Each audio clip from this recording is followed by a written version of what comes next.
আসসালামু আলাইকুম প্রিয় ভিউয়ার্স, আমরা আজকে রান্না করব কলিজা ভুনা, গরুর কলিজা ভুনা। এখানে খাঁটি সরিষার তেল দিয়েছি আর দিয়েছি পেঁয়াজ, একটু ভাজা ভাজা করে নিচ্ছি পেঁয়াজটা। আর কলিজাটা আমরা টুকরো টুকরো করে এরকম সেদ্ধ করে, হাফ সেদ্ধ না মোটামুটি সেদ্ধ করে নিয়েছি, কারণ কলিজার ভেতরে রক্ত থাকে তো ওটা যেন খুব ভালোভাবে ক্লিন হয়ে যায়, এবং বেশ অনেকবার ধুয়ে নিয়েছি। এখন আমরা কিছু রসুন দিয়ে দিচ্ছি, রসুন এবং আদা বাটা।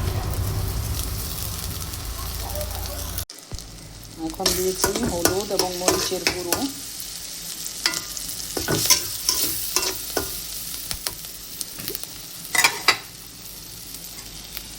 হলুদ মরিচের মধ্যে আমরা অল্প একটু গরম পানি, অল্প কষিয়ে নেওয়ার জন্য গরম পানি দিয়ে দিলাম।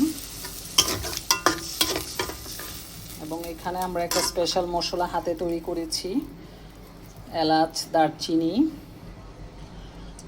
লবঙ্গ, গোলমরিচ, এটা একটু পাউডার করে নিয়েছি, এটা দিয়ে দিচ্ছি। এটা স্পেশাল গরম মশলা।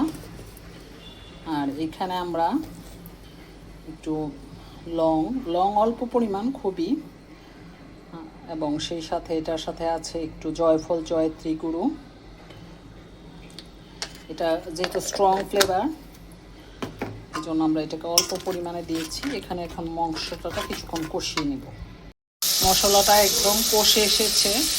এখন আমরা এটার মধ্যে গরুর কলিজাগুলো দিয়ে দিব ভুনা করার জন্য।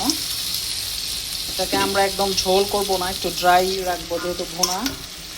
এখন এটাকে নেড়ে চেড়ে কিছুক্ষণ, তারপরে আমরা সিদ্ধ গরম পানিটা দিয়ে দিই। গরম পানি, ফুটানো পানিটা কিছুক্ষণ নেড়ে চেড়ে দিয়ে দিব, এবং এটাকে বেশ কিছুক্ষণ কষিয়ে উঠিয়ে ফেলব। ফাইনাল আউটকাম কলিজা ভুনার। আর এখানে পোলাও রান্না করেছি, ফাইনাল আউটকাম।